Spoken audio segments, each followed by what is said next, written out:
simplify.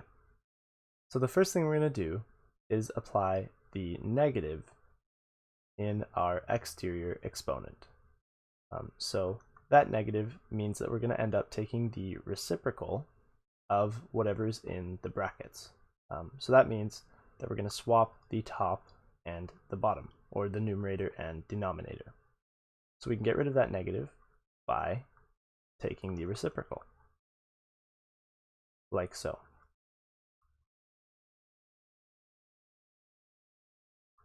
So we'll have negative 64x cubed over w to the power negative 15 times y to the power 12, all raised to the power of positive 1/3. In a similar fashion, this w to the negative 15 can be changed to w to the positive 15 if we move it into the numerator of this fractional expression. So we'll have negative 64 x cubed times w to the positive 15 over y to the 12, all raised to the power of 1/3. Now we're going to apply this exponent of 1/3 onto each of these variables and numbers in the brackets. So that'll leave us with negative 64 to the power of 1/3 times x to the power of 3 times 1/3.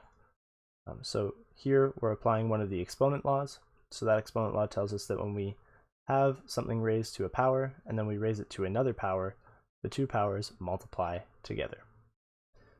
So we'll also have w to the power of 15 times 1/3, and that'll be over y to the power of 12 times 1/3. So I'm going to carry this on up here. For the numerical portion, our negative 64 to the power 1/3, we're going to convert that to radical form. So the denominator of our fractional exponent becomes the index of our radical. So we'll be taking the cube root, and the numerator of the fractional exponent becomes the power that our radicand is raised to. So our radicand is negative 64, and it'll be raised to the power of 1. So negative 64 to the power of 1/3 is the same as the cube root of negative 64.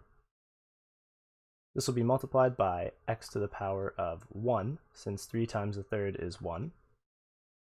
Then multiplied again by w to the power of 5, since 15 times 1/3 is 5. This will all be over y to the power of 4, since 12 times a third is 4.